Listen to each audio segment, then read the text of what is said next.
Vemos a Hollywood como un mundo de luces, cámaras y acción, donde solo los glamorosos triunfan, pero también es un lugar donde pueden ocurrir accidentes fatales. En este video, contamos las historias de 5 muertes perturbadoras en sets de películas, cada una recordándonos los altos riesgos que conlleva crear magia cinematográfica. El 20 de febrero de 2014, Sarah Jones era asistente de cámara, trabajando su primer día en el set de Midnight Rider, una biografía sobre el músico de rock Gregg Allman. A los 27 años, estaba abriéndose paso en su industria. Había trabajado en múltiples sets, como en la exitosa serie de TV The Vampire Diaries. Era una persona alegre que nunca rehuía al trabajo. Esta sería su oportunidad de trabajar con grandes nombres en la industria, pero nunca terminó su primer día en el set. Ese día Sarah fue al trabajo sabiendo que algo andaba mal. La noche anterior había hablado con su padre Richard Jones. Durante su conversación telefónica, Sarah le dijo que estaba un poco nerviosa por la película. Había varias cosas que le molestaban. Se sorprendió al saber que la película tenía bajo presupuesto, a pesar de que contaba con grandes nombres, como el actor William Hurt, quien interpretaba a Gregg Allman en la biografía. Además, Sarah comentó que algunas de las personas que le hacían preguntas se suponía que eran sus superiores y, por lo tanto, debían saber más que ella. Encontró todo esto extraño, pero no fue suficiente para disuadirla, no con su ética de trabajo impecable. Así que llegó al trabajo y siguió las instrucciones del director Randall Miller. Estaban filmando una secuencia de ensueño cerca de un puente de 110 años sobre el río Altamaha en el condado de Wayne, Georgia. La tierra era salvaje y llena de ríos. A medida que avanzaba el día, el director decidió mover la filmación. El elenco y el equipo dejaron la tierra junto al río y fueron al puente. Planeaban filmar una secuencia de ensueño con William Hurt como Gregg Allman en una pesada cama de hospital de metal sobre el puente ferroviario sobre el río. A pesar de su antigüedad, el ferrocarril seguía en uso, y posiblemente, sin que muchos miembros del equipo lo supieran, CSX, la compañía ferroviaria, había pedido a los productores de la película que se mudaran a otro lugar. En otras palabras, estaban filmando en el puente sin el conocimiento o permiso de la compañía ferroviaria. Como puedes imaginar, las cosas podrían volverse peligrosas. Antes de comenzar la filmación de la escena, se le dijo al equipo que en caso de que apareciera un tren, tendrían 60 segundos para despejar las vías. 1 minuto, eso es lo que haría la diferencia entre la vida y la muerte. Al escuchar esto, el equipo se puso cada vez más nervioso. Algunos de ellos comenzaron un círculo de oración, pero siguieron trabajando, tenían una película que filmar. Sarah Jones estuvo en todas partes ese día, ayudó a cargar película, monitoreó las cámaras y transportó equipos costosos. Se colocó una cama con marco de metal y colchón en el medio de las vías. Se suponía que sería una secuencia de ensueño interesante. En su lugar, se convirtió en una pesadilla real. Poco después de colocar la cama en las vías, el equipo escuchó un ruido, cada vez más fuerte. Cuando miraron hacia arriba, vieron un tren de carga que se dirigía hacia ellos con la locomotora aullando. 60 segundos. Eso era todo el tiempo que tenían para alejarse de las vías, pero para hacerlo tenían que correr en la dirección de donde venía el tren. El director Randall Miller les gritó a todos que corrieran, pero Sarah Jones era diligente y le importaba su trabajo. Se detuvo y cargó varias bolsas de equipo en cada hombro. Gritó preguntando qué hacer con el equipo de cámara. Todos le gritaron que lo dejara y corriera. Mientras tanto, otros miembros del equipo, incluido el director, intentaron retirar la cama de metal de las vías, temiendo que pudiera descarrilar el tren que se aproximaba y provocar una tragedia. Pero sus esfuerzos fueron inútiles. La cama era demasiado pesada y el tren se movía rápido. Cuando el tren golpeó la cama y el colchón con fuerza, dispersó escombros. Un trozo de estos pedazos golpeó a Sarah Jones, quien intentaba ponerse a salvo en la pasarela. El impacto la arrojó a las vías y fue atropellada por el tren, matándola instantáneamente. Solo quedó su cuerpo destrozado. Al verlo, algunos miembros del equipo comenzaron a gritar. El director lloró y el equipo quedó traumatizado, pero ayudaron a recolectar el cuerpo de Sarah hasta que llegó un equipo de paramédicos.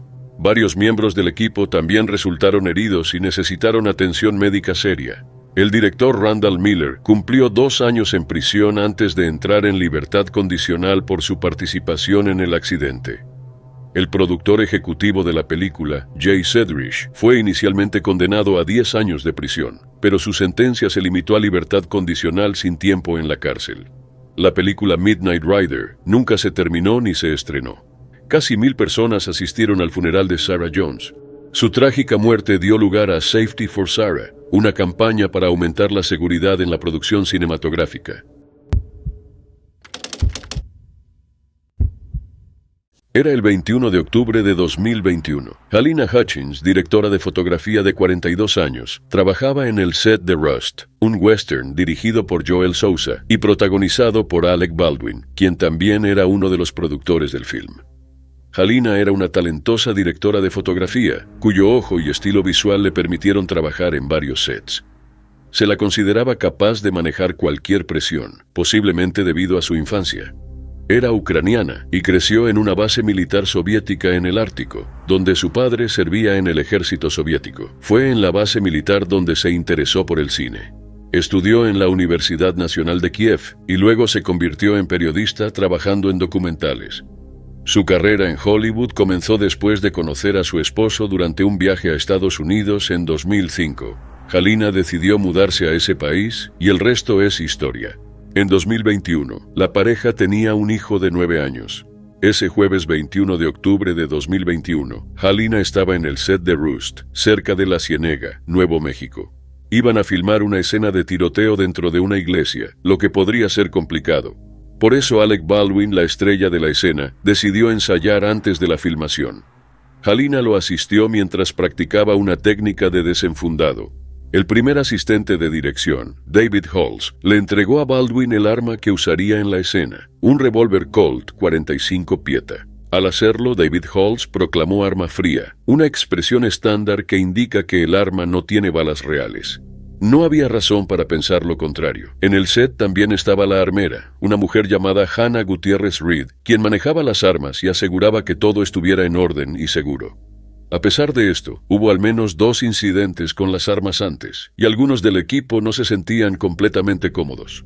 Alec Baldwin sostenía el revólver mientras hablaba con Halyna Hutchins. Explicaba el proceso, mostrando a la directora de fotografía lo que iba a hacer. «Entonces, supongo que sacaré esto, lo apuntaré y diré bang», dijo el actor. Tan pronto como dijo bang, una bala de plomo real atravesó el pecho de Halyna y luego impactó en el hombro del director Joel Souza. Halyna cayó hacia atrás. Aterrados, los miembros del equipo se reunieron alrededor de ella. La mujer miró a un operador de boom y dijo sus últimas palabras. «Eso no estuvo bien. Eso no estuvo nada bien».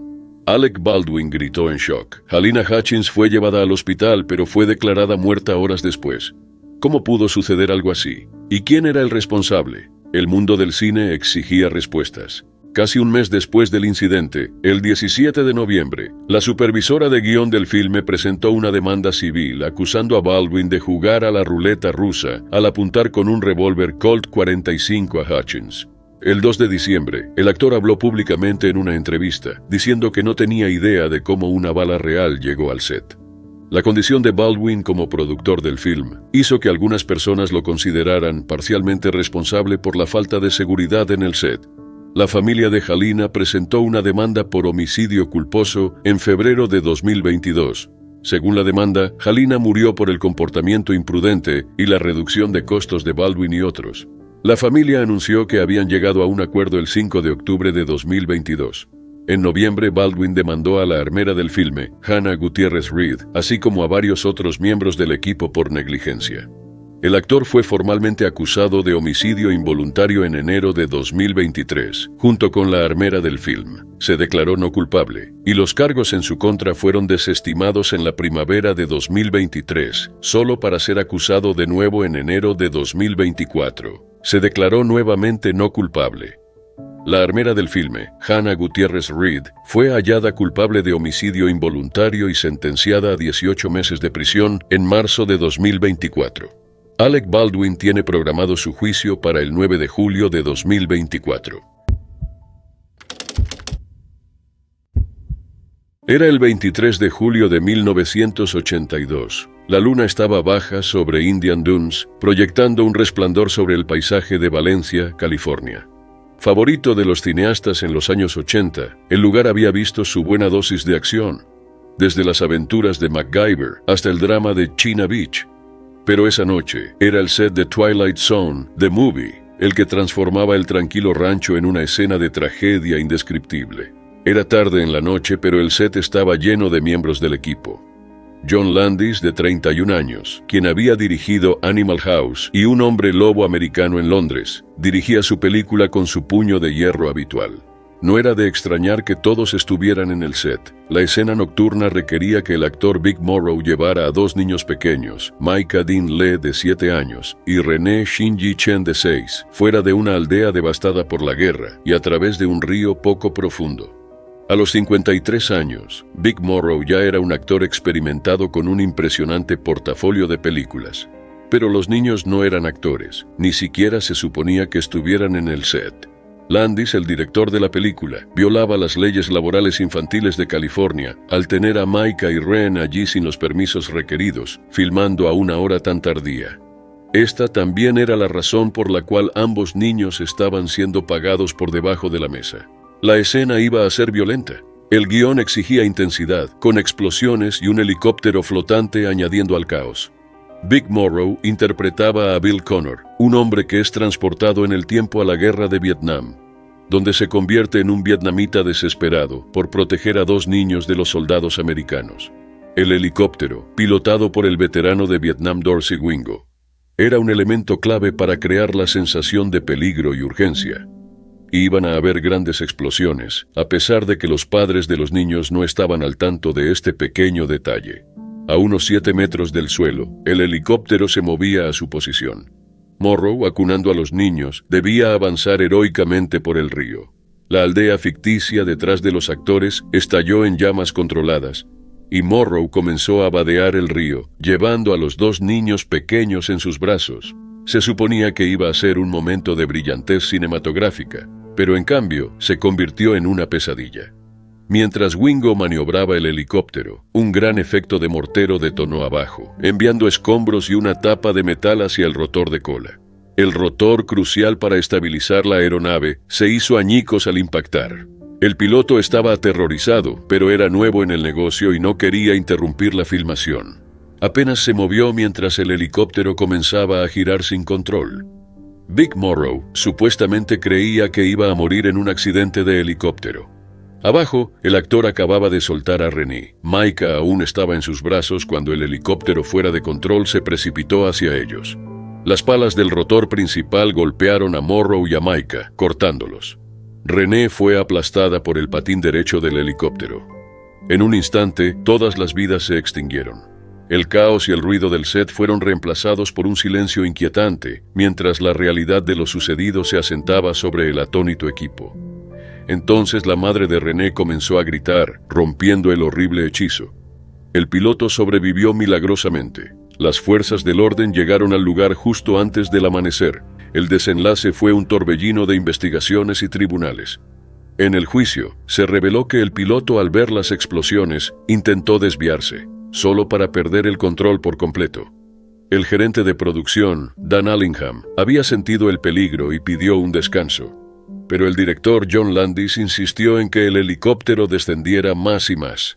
Stephen Lydecker, otro operador de cámara, testificó sobre la actitud despreocupada de Landis hacia los riesgos del truco. Relató un comentario escalofriante de Landis: «Podríamos perder el helicóptero». Lydecker, al igual que muchos otros, creía que la actitud indiferente de Landis era la culpable de la tragedia. Las batallas legales duraron más de una década. Landis, junto con otros 4, enfrentaron cargos de homicidio involuntario, pero fueron absueltos. En una entrevista de 1996, Landis dijo que la tragedia tuvo un impacto enorme en su carrera del que posiblemente nunca se recuperaría.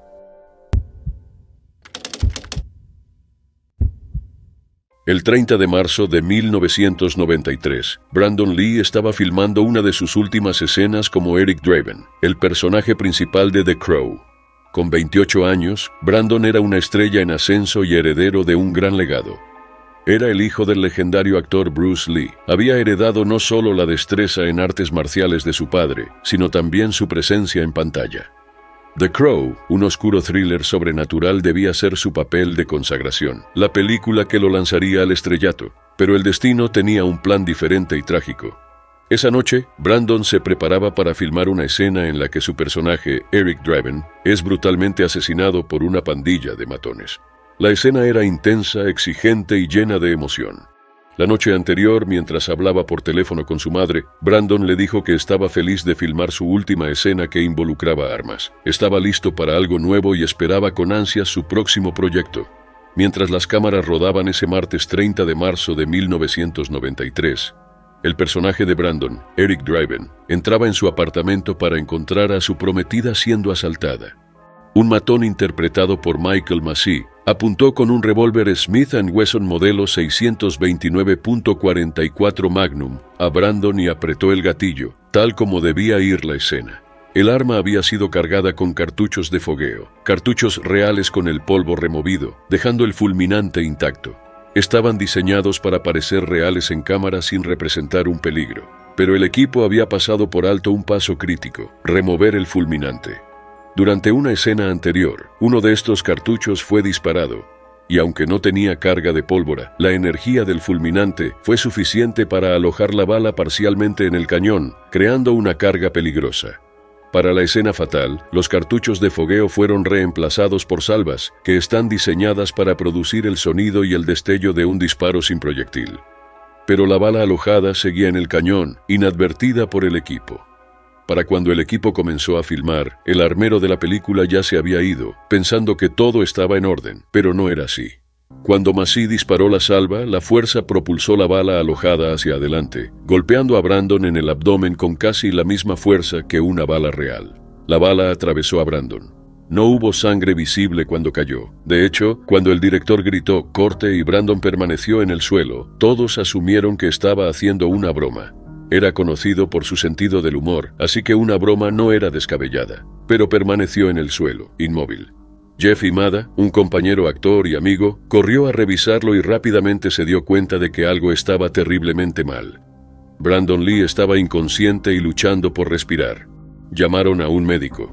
Al principio, el hombre sacudió a Brandon pensando que tal vez el actor se había golpeado la cabeza al caer. Nuevamente no había sangrado visible y su pulso era regular, al menos al principio. Pero en cuestión de minutos, su pulso se ralentizó y luego se detuvo. El hombre fue llevado al Centro Médico Regional New Hanover. Después de 6 horas de cirugía, Brandon Lee murió en las primeras horas del miércoles, 31 de marzo de 1993. El tiroteo fue declarado un accidente debido a negligencia. Brandon fue enterrado junto a su padre en el cementerio Lakeview en Seattle, Washington.